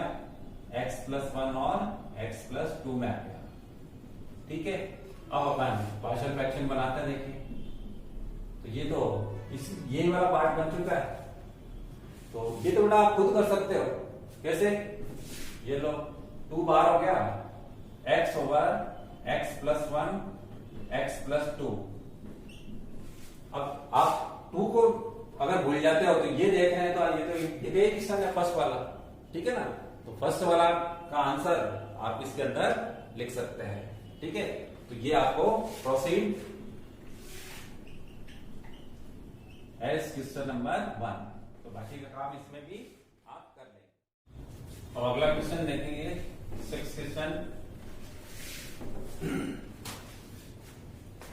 6 है बेटा, let I is equal to 1 minus x square over x 1 minus 2x equation है, ठीक है। तो सबसे पहले तो ये देखें कि क्या पार्शियल फ्रैक्शंस बन सकती है। बिल्कुल बन सकती है क्योंकि ये रेशनल पॉलिनोमियल फंक्शन है। फिर सेकंड थिंग देखिए, क्या ये प्रॉपर है, मतलब कि क्या डिग्री ऑफ डिनोमिनेटर ज्यादा है। तो अपन यहाँ पे देख रहे हैं कि नहीं, यहाँ पे तो इक्वल है। तो x स्क्वायर हो जाएगा, इधर भी x स्क्वायर, यानी 2 डिग्री के हैं। तो अभी आप पार्शियल फ्रैक्शंस नहीं बना सकते। तो अपने को बेटा डिवीजन एल्गोरिथम से इसको आगे बढ़ाना पड़ेगा। तो यहाँ पर अपने को पहले डिवीजन एल्गोरिथम लगा करके डिनोमिनेटर की डिग्री को ज्यादा करना होगा। x 1 माइनस 2x, तो ये बन गया 1 minus x square over x minus 2x square, ठीक है। अभी अपन इसको इससे डिवाइड करते हैं। देखिए, तो डिवीजन एल्गोरिथम तो आपको आना चाहिए। 1 माइनस एक्स स्क्वायर को हम डिवाइड करने वाले हैं x माइनस 2x से, 2x स्क्वायर से। तो मैक्सिमम डिग्री को मैक्सिमम डिग्री से अगर डिवाइड करते हैं अपन, तो x square over minus x square minus 2x square, तो क्या मिलेगा अपने को 1/2 मिलेगा, ठीक है। तो 1/2 से बेटा इसको मल्टीप्लाई करें तो ये क्या बनेगा अपने पास में x/2 मिलेगा। और इसको इससे मल्टीप्लाई करते हैं तो माइनस का x स्क्वायर मिल जाएगा। अब साइन चेंज कर दो आप, तो ये दोनों क्या हो गए बेटा, कैंसिल हो गए। तो ये क्या बन गया अपने पास में 1 माइनस x/2 बन गया। तो अपन न्यूमरेटर और डिनोमिनेटर को क्या लिखते हैं, quotient plus remainder over denominator. इस बिहाफ पर ये क्या बन जाएगा हमारे पास में, क्वोशिएंट आया बेटा 1/2, रिमाइंडर आया हमारे पास में 1 minus x/2 over x minus 2x square. तो जो हमारे पास इंटीग्रल है वो किस फॉर्म में आ जाएगा, देखिए इसका मतलब हो गया अपने पास में ये 1/2 plus 1 minus x/2 over x 1 minus 2x वापस लिख देते हैं इसको। अब इसको इंटीग्रेट करेंगे अपना, ठीक है, जिसमें 1/2 तो बाहर हो जाएगा, 1 dx होगा जिसका x हो जाना है, plus 1 minus x/2 over x 1 minus 2x, ठीक है।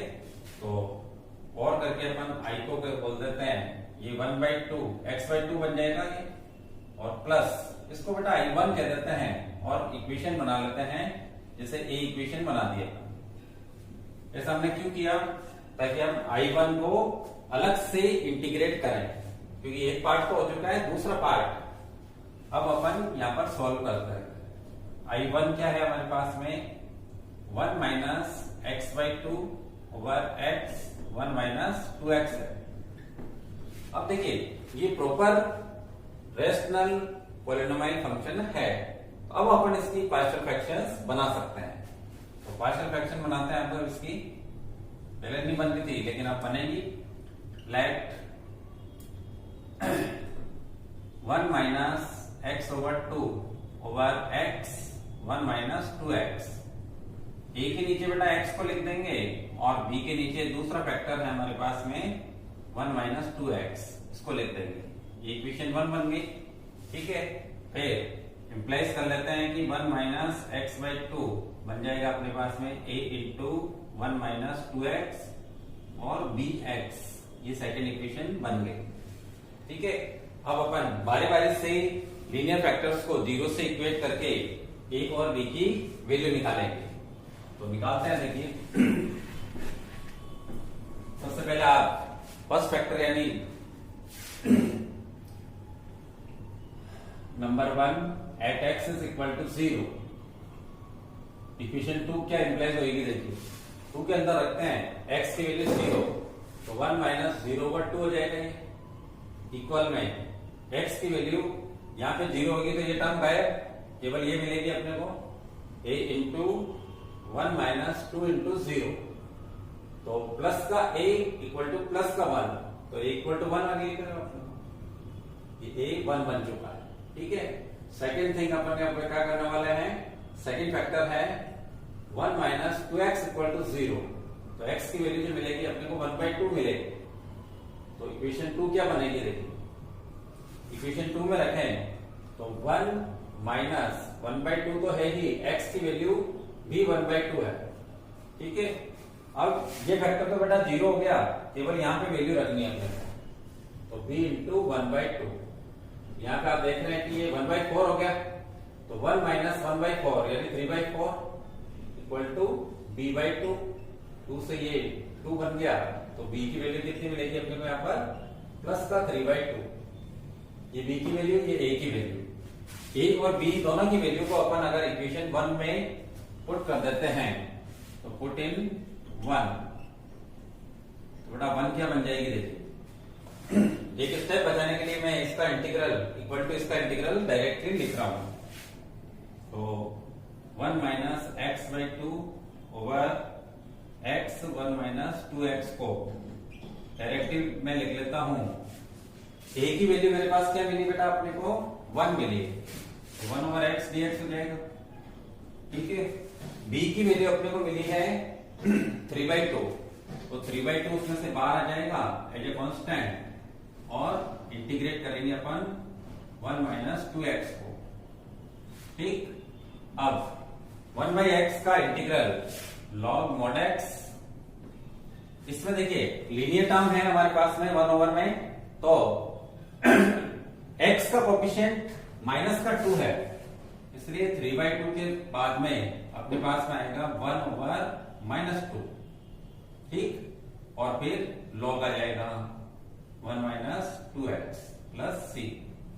ठीक है, तो ये I1 की वैल्यू बन चुकी है हमारे पास, और करके अपन क्या कहेंगे कि I1 है, तो इस I1 को अपने को इक्वेशन a में पुट कर देना है। तो देयरफॉर a इंप्लाइज क्या हो जाएगी? देखिए a हो जाएगी, मतलब I का मतलब तो बेटा question 1 minus x² over x 1 minus 2x।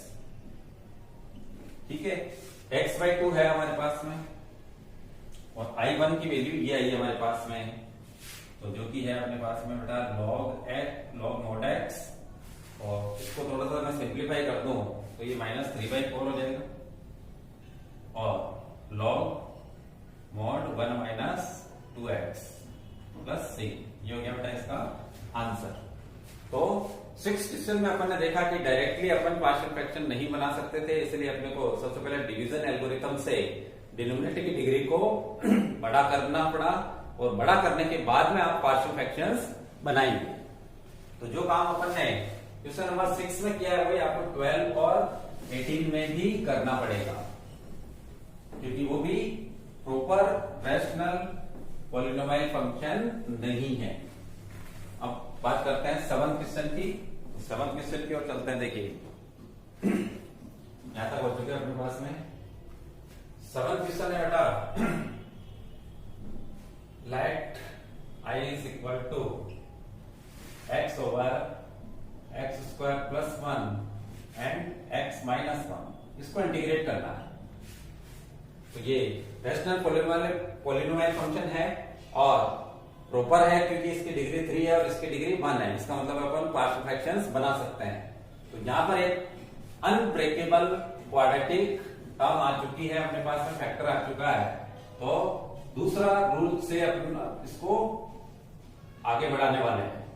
तो लेट x ओवर आप चाहे तो इसको पहले भी लिख सकते हैं, इसको बाद में भी लिख सकते हैं। मल्टीप्लाई में है तो इधर उधर लिखे तो भी कोई दिक्कत नहीं आएगी। X minus one X square plus one. A के नीचे बेटा लीनियर फैक्टर लिख दो। अब यहाँ पे क्वाड्रेटिक है इसलिए bx प्लस सी करके और फिर उसके नीचे आपको एक्स स्क्वायर प्लस वन को लिखना है। ये इक्वेशन 1 बन गई। अब एलसीएम लेते हैं तो x इक्वल टू बन जाएगा a into x square plus one और bx प्लस सी इंटू बन जाएगा बेटा x माइनस वन। ये सेकेंड इक्वेशन बन गई। अब देखो यहाँ पर लीनियर फैक्टर केवल एक ही है, इसलिए अपन केवल एक को ही जीरो से इक्वेट कर सकते हैं, दूसरे को जीरो से इक्वेट करेंगे तो आयोटा मिल जाएगा। तो इसका मतलब है कि जो अपन ने एबीसी की वैल्यू निकालने के मेथड सीखे हैं वो दोनों ही मेथड यहाँ पर अप्लाई करने होंगे। तो बेटा यहाँ पर अपन क्या करते हैं, पहले तो एक लीनियर फैक्टर को जीरो से इक्वेट करके एक आर्बिट्री कांस्टेंट की वैल्यू निकाल देते हैं। Number 1 at x minus one equal to 0, x की वैल्यू 1 मिलेगी अपने को। देयरफॉर सेकेंड इक्वेशन क्या इंप्लाइज हो जाएगी, यहाँ पे 1 हो गया, x माइनस वन इसमें है इसलिए पूरा खत्म। यहाँ पर मिलेगी अपने को a की वैल्यू 1 स्क्वायर प्लस 1। अब देख रहे हैं कि a की वैल्यू 1 ओवर 2 मिल जाएगी। ये हो गया बेटा a कंप्लीट। देखिए अब अपन सेकेंड को जीरो से इक्वेट नहीं कर सकते क्योंकि X square plus one equal to zero से क्या मिलेगा आपको, X square equal to minus one. तो X equal to plus minus iota मिलेगा। तो नॉन रियल नंबर्स को अपने को यहाँ पर कंसीडर नहीं कर सकते अपन, ठीक है ना। तो इसलिए अपन यहाँ पर क्या करते हैं, by equating coefficients, equating coefficients, coefficients को इक्वेट करेंगे इन इक्वेशन 2। वो कैसे करेंगे, यहाँ पे देखिए इधर बेटा x है, सामने आ जाओ ax स्क्वायर bx स्क्वायर। तो x स्क्वायर के साथ में आएगा आपके पास में a प्लस बी, ठीक है। फिर x की टर्म में आप काम पे मिलेगी, देखिए b इससे मल्टीप्लाई हो तो x की टर्म मिलेगी और c इससे मल्टीप्लाई हो तो x की टर्म मिलेगी, यानी प्लस c। तो b तो मिलेगा मुझे नेगेटिव और c मिलेगा बेटा मेरे को पॉजिटिव, ठीक है। और फिर इधर कांस्टेंट है a और इधर कांस्टेंट मिलेगा c, यानी a माइनस सी, ये माइनस का मिलेगा। अच्छा इधर देखिए अब एक्स स्क्वायर हो गया, फिर x हो गया और विदाउट x यानी कांस्टेंट हो गया। तो इधर हमारे पास केवल x ही है, तो अपन इसको यूं कंसीडर कर सकते हैं कि ये 0x square plus x plus 0 है। अब बेटा एक्स स्क्वायर के कोएफिशिएंट को इक्वेट करते हैं तो a plus b equal to 0 मिलेगा। एक्स के कोएफिशिएंट को इक्वेट करते हैं तो minus b plus c equal to मिलेगा 1 और कांस्टेंट को करते हैं तो a minus c equal to 0 मिलेगा, ठीक है। ऐसे ये तीन इक्वेशन बन गए। अब इन तीन इक्वेशन में हमने जो एक लीनियर फैक्टर से a की वैल्यू निकाली है, तो बेटा a की वैल्यू पता है तो यहां से b की वैल्यू निकल जाएगी और a की वैल्यू पता है तो यहां से c की वैल्यू बन जाएगी। तो आप देख रहे हैं कि यहां पर b इक्वल टू माइनस ए हो गया, तो b इक्वल टू माइनस ए का मतलब क्या हो गया बेटा, माइनस 1/2, ये b की वैल्यू आ गई। अब यहां से c की वैल्यू निकाल लेते हैं, a और c इक्वल हो गए, तो c equal to a equal to 1/2 हो गया। तो इस तरीके से आपने देखा कि हमने एबीसी की वैल्यू को इजीली निकाल लिया और दोनों मेथड को अपने को यहाँ पर यूज करना पड़ा। तो अब बेटा एबीसी की वैल्यू अपन क्या करेंगे, इक्वेशन 1 में पुट कर देते हैं। तो 1 क्या बन जाएगी, देखिए इसका इंटीग्रल लिख रहा हूं सीधा, x over x minus 1 x square plus 1। इसको अगर इंटीग्रेट करते हैं तो इसकी बजाय अपन a यानी क्या हो गया बेटा 1/2, तो 1/2 को एज ए कांस्टेंट बाहर रखते हैं तो 1 ओवर x माइनस 1 बन जाएगा एक पार्ट। सेकेंड पार्ट में प्लस b की वैल्यू माइनस 1/2 और c की वैल्यू प्लस 1/2 यहां पे रख रहा हूं, तो minus 1/2 x plus 1/2 over X square plus 1। ठीक, यहां तक आ गया बेटा स्टेप समझ में। इसमें से अपन 1/2 को बाहर कर सकते हैं और इसको दो पार्ट में डिवाइड करके और उसको इंटीग्रेट कर सकते हैं। तो नेक्स्ट स्टेप जो बनेगा अपने वो बन जाएगा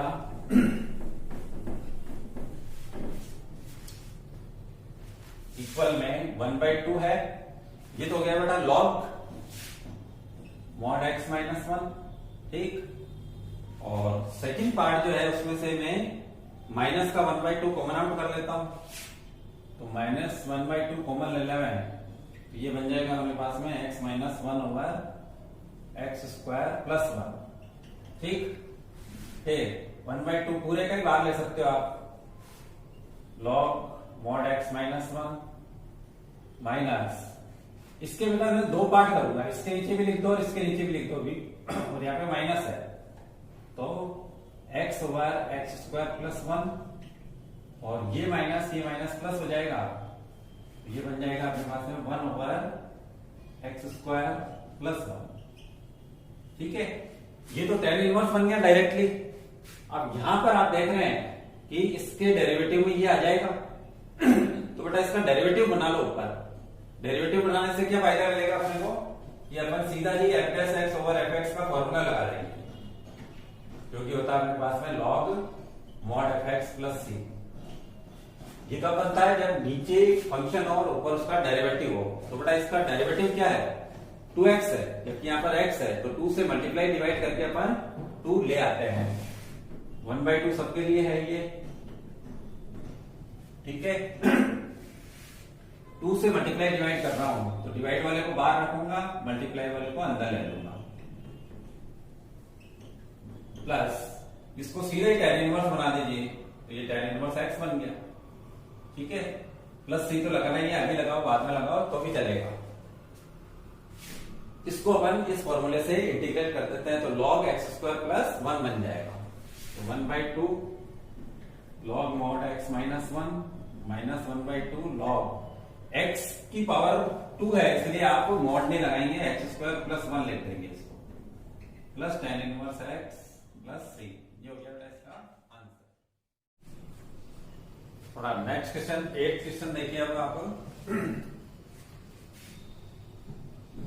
8 कर लेंगे तो सारे डिफरेंट क्वेश्चन हो जाएंगे।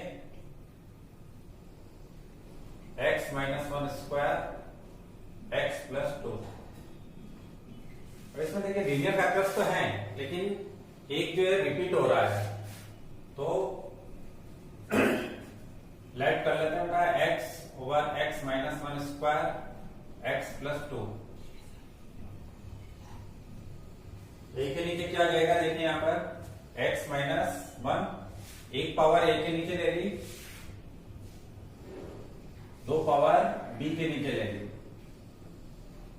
और ये डिफरेंट है, इसको c के नीचे ले। इक्वेशन नंबर 1 हो गई। एलसीएम लेकर के न्यूमरेटर इक्वल टू न्यूमरेटर लिख लेते हैं, a इंटू तो हो जाएगा बेटा x माइनस 1 और x प्लस 2, b इंटू हो जाएगा x प्लस 2, और c इंटू में हो जाएगा x माइनस 1 का स्क्वायर। ये सेकेंड इक्वेशन बन गई, ठीक है। तो यहाँ पे दो ही डिफरेंट फैक्टर्स हैं, इसका मतलब है कि अपन दो फैक्टर्स को तो 0 से इक्वेट कर सकते हैं, फिर थर्ड के लिए अपन जो है कोएफिशिएंट्स को इक्वेट करके और उसकी वैल्यू निकालेंगे। ये जो है हमारे पास में, इसमें first factor at x minus 1 equal to 0, x equal to 1 मिलेगा। देयरफॉर इक्वेशन 2 को इंप्लाइज करिए, यहाँ पे x की जगह 1 आ जाए, तो चाहे x माइनस 1 किस किस में बेटा, इसमें है और इसमें, ये दोनों हट जाएंगे तो v की वैल्यू मिल जाएगी अपने को 1 प्लस 2, तो v की वैल्यू मिल गई, देखिए 1/3, ये b आ गया हमारे पास। ये सेकंड फैक्टर है हमारे पास में, at x plus 2 equal to 0, तो will give you x equal to -2। Put in equation 2, then 2 will implies -2 equal to x plus 2 इसमें है, इसमें है, तो ये दोनों हट जाएंगे, ये मिलेगा अपने को c इंटू -2 -1 का स्क्वायर।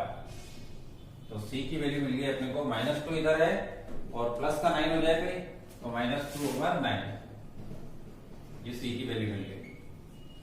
अब दो ही फैक्टर्स थे, तो दो आर्बिट्रेरी कांस्टेंट b और c की वैल्यू मिल गई। अब a की वैल्यू अपने को निकालनी है, तो अपने को कांस्टेंट मतलब कोएफिशिएंट्स को इक्वेट करना होगा, और कोएफिशिएंट्स को बेटा अगर इक्वेट करना चाहते हैं तो शॉर्ट मेथड से भी कर सकते हैं, बाय इक्वेटिंग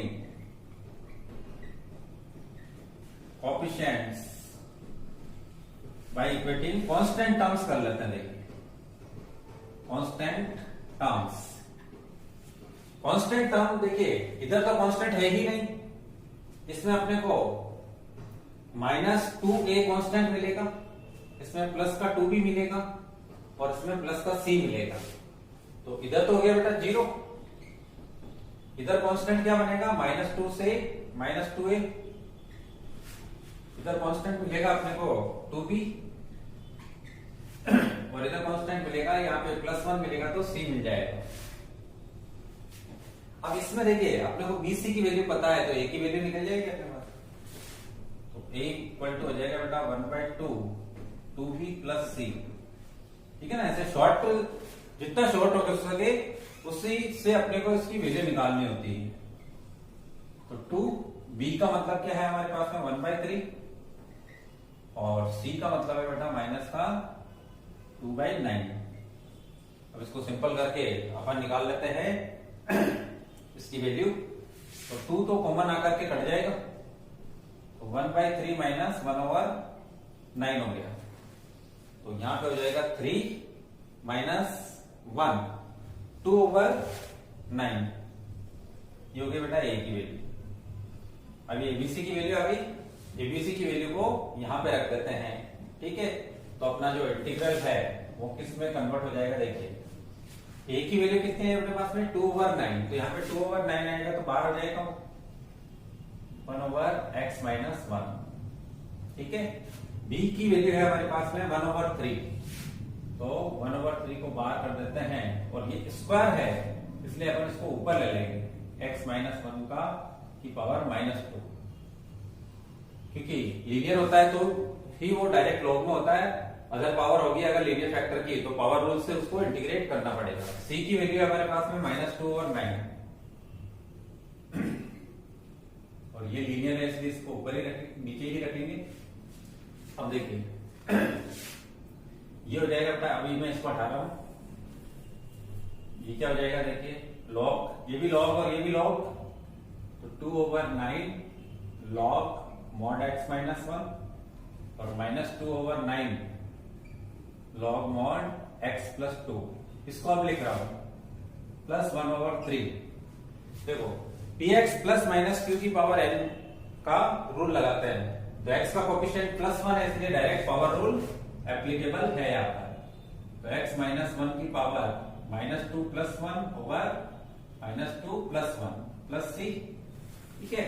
इन दोनों में 2/9 कॉमन है तो log a - log b से इसको आप बना दीजिए log x - 1/x + 2, और ये हो गया बेटा देखिए माइनस का 1 हो गया, तो ये क्या बन जाएगा मेरे पास -1/3, इसकी पावर भी -1 बन रही है इसलिए इसको नीचे लिख लेंगे +c, ये हो गया बेटा इसका आंसर। तो इस तरीके से अपन ने 1 से लेकर के और 8 तक कंप्लीट क्वेश्चंस कर लिए हैं। तो बाकी के जो क्वेश्चंस हैं बेटा आपको खुद ट्राई करना है इसके अंदर, ठीक है ना। डिफरेंट जो क्वेश्चंस हैं वो मैं ले लेता हूं, जैसे 15 है, 16 और 28 जैसा क्वेश्चन है, देख सकते हैं आप, यहाँ n है और यहाँ पे 4 है बस। और अपन कर लेंगे क्वेश्चंस, ये कर लेंगे और ये कर लेते हैं, ठीक है। तो लाइन से चलते देखिए, पहले 16 सीखें तो 16 के साथ में आपके 20 भी हो जाएगा।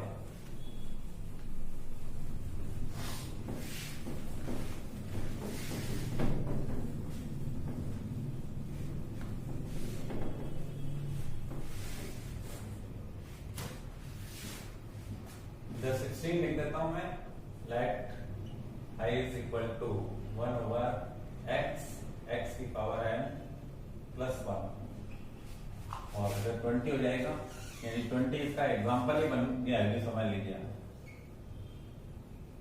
1/x x की पावर 4 -1।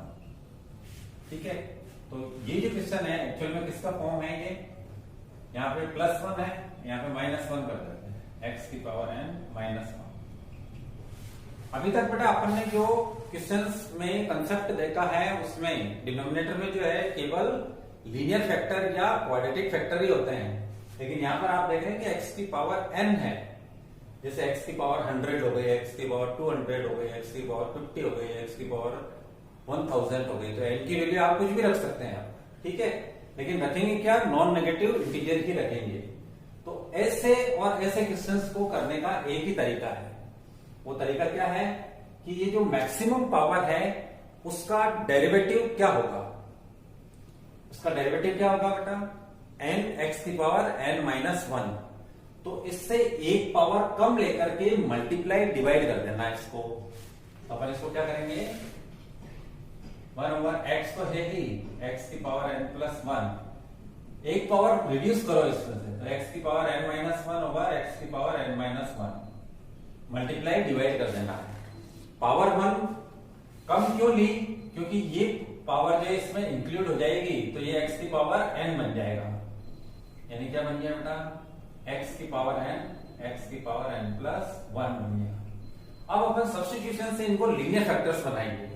तो अब अपन को क्या पुट करना है? x की पावर n = t पुट करना है।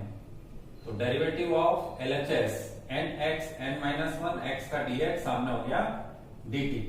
ठीक है, तो इंटीग्रल जो है चेंज होकर के क्या बन जाएगा? देखिए यहां से मुझे केवल ये मिल रहा है ना, यहाँ पे x की पावर n -1 dx है, इसकी वैल्यू इसमें से निकालो तो n को उधर भेजना पड़ेगा अपने को। 1 dx = dt/n। ठीक है, तो इंटीग्रल क्या बन जाएगा? देखिए I यहाँ पे x की पावर n की जगह t रखना मुझे, तो 1/t t+1 और dt/n। तो ये 1/n तो बाहर आ जाएगा, तो इसको मैं बाहर लिख देता हूं डायरेक्टली 1/n। अब आप देख रहे हैं कि ये दो लीनियर फैक्टर बन गए। अब आपको पार्शियल फ्रैक्शन बनानी है। पार्शियल फ्रैक्शन बनाते हैं, देखिए late 1/t t+1 = 1/t a/t और b/t+1। इक्वेशन 1 बन गई। ठीक है, अब 1 = क्या हो जाएगा बेटा? at+1 bt हो जाएगा। इक्वेशन 2 बन गई। बारी बारी से दोनों को 0 से इक्वेट करिए। यहां से अपन चलते हैं एट t = 0। अगर t को 0 से इक्वेट करें अपन, तो इक्वेशन 2 क्या बनेगी? देखिए 1 = t की जगह 0 आ जाएगा, तो 0+1, यहाँ पे t है इसलिए खत्म, तो a की वैल्यू मिल गई अपने को 1। अब ऐसे ही सेकंड लीनियर फैक्टर है हमारे पास में t+1 = 0, तो t = -1 होगा। तो इसको इक्वेशन 2 में रखते हैं, तो 2 क्या बनेगी? देखिए इधर तो 1 ही रहेगा क्योंकि इधर तो कांस्टेंट है सामने। t की जगह अपने पास, अच्छा t+1 तो 0 हो चुका है, तो खत्म है। यहां पे रखेंगे अपन t की वैल्यू -1, तो b × -1, तो b की वैल्यू मिल गई बेटा -1। a और b की वैल्यू आ गई। a और b की वैल्यू अपन यहां पे रखते हैं, तो ये जो है ये फॉर्म किसमें कन्वर्ट हो जाएगा? देखिए 1/n तो है ही, और a मीन्स 1, तो 1/t dt एक पार्ट। सेकेंड पार्ट है b का मतलब है -1, तो -1/t+1 dt। अब देखिए नेक्स्ट स्टेप 1/n तो बाहर रहेगा, आंसर तक ये आना है। ये हो गया बेटा log t, और ये हो गया अपने पास में log t+1 plus c। log a - log b, log a/b कर दीजिए 1/n, और log t/t+1 प्लस c। ठीक है, अब t की वैल्यू में x की पावर n वापस रख देता हूं, तो बेटा इसका आंसर क्या बन जाएगा? 1/n और log x की पावर n/x की पावर n +1 प्लस c हो जाएगा। ये हो जाएगा बेटा इसका आंसर। ठीक है, ऐसे ही अगर यहाँ पे -1 हो, तो a और b की वैल्यू के जो साइन है वो अपोजिट हो जाएंगे, यानी ये +1 आएगा और ये -1 आ जाएगा। तो उस केस में ये तो हमारे पास नेगेटिव आएगा, ये पॉजिटिव आएगा, ठीक है। तो इसी का आंसर उल्टा हो जाएगा। उल्टा होने का मतलब क्या है कि यहाँ पे जो लिखा है इसका उल्टा कर दीजिए आप, ठीक है। तो ये बनेगा बेटा इसका आंसर 1/n log x की पावर n - 1/x की पावर n प्लस c, ठीक है। और अगर आपने ये सीख लिया है तो n की वैल्यू यहाँ पे कितनी हो गई, 4 हो गई। तो n की वैल्यू 4 हो जाएगी, तो इसी के अकॉर्डिंग इसका आंसर आएगा, यानी इसको x की पावर 3 से मल्टीप्लाई डिवाइड करेंगे और इसी प्रोसेस से करेंगे, तो इसके अकॉर्डिंग इसका आंसर क्या आएगा, 1/4 log x की पावर 4 - 1/x की पावर 4 प्लस c। इस तरीके से अपन ने 16 के साथ में 20 भी कर लिया है, ठीक है। अब 17 करते हैं, देखिए।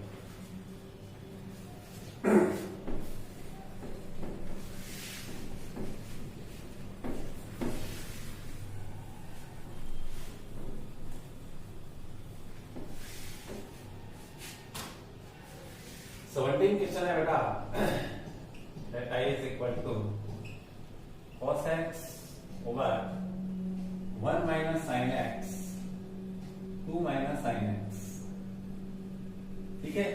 तो लीनियर फैक्टर तो है लेकिन x में नहीं है, तो x में नहीं है तो बेटा अपन यहाँ पर sin x को अगर t पुट कर देते हैं तो cos x dx dt बन जाएगा। तो अपने को यहाँ पे क्या पुट करना होगा ताकि अपने पास में लीनियर फैक्टर्स बन जाए और फिर अपन पार्शियल फ्रैक्शन बना सके। sin x equal to t put कर देते हैं तो cos x dx क्या बन जाएगा, dt बन जाएगा। तो इंटीग्रल क्या बन जाएगा, देखिए cos x dx dt बन चुका है, तो 1/1 minus t और 2 minus t बन गया। अब बेटा इसकी पार्शियल फ्रैक्शंस आप बना सकते हो, तो let 1/1 minus t into 2 minus t equal to a के नीचे 1 minus t और b के नीचे 2 minus t, इक्वेशन 1, ठीक है। तो 1 इक्वल टू बन जाएगा a into 2 minus t b into 1 minus t, second equation बन गई। अब यहां से बारी बारी से दोनों को 0 से इक्वेट करते हैं, तो number 1 at 1 minus t equal to 0, तो t की वैल्यू 1 मिलेगी। तो इक्वेशन 2 क्या बन जाएगी, देखिए इक्वेशन 2 हमारे पास में ये है, तो 1 minus t इसमें है तो ये तो खत्म हो जाएगा, यहाँ पे t की वैल्यू 1 रख देते हैं, तो 1 इक्वल टू हो जाएगा a into 2 minus 1, यानी a की वैल्यू 1 मिलेगी।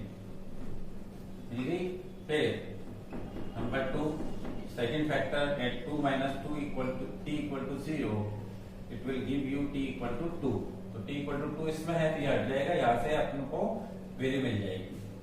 तो 2 क्या बन जाएगी, देखिए इस केस में वो बन जाएगी 1 इक्वल टू, ये तो क्या हो जाएगा कैंसिल, और ये हो जाएगा b 1 minus 2, b की वैल्यू कितनी मिल गई बेटा, यहाँ पे -1 है, यहाँ पे +1 है, तो -1 मिल चुकी है।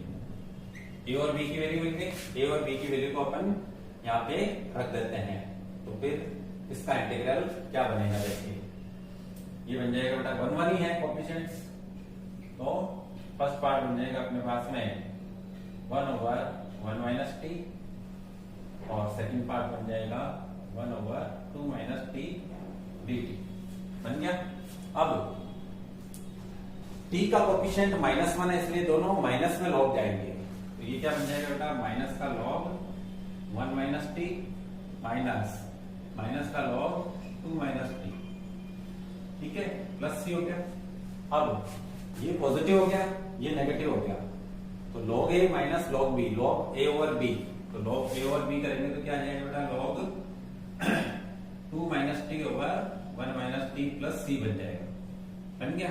अब t की वैल्यू वापस रख दो जो कि sin x है, तो इसका आंसर क्या बन जाएगा, log mod 2 minus sin x over 1 minus sin x plus c, ये हो गया इसका आंसर।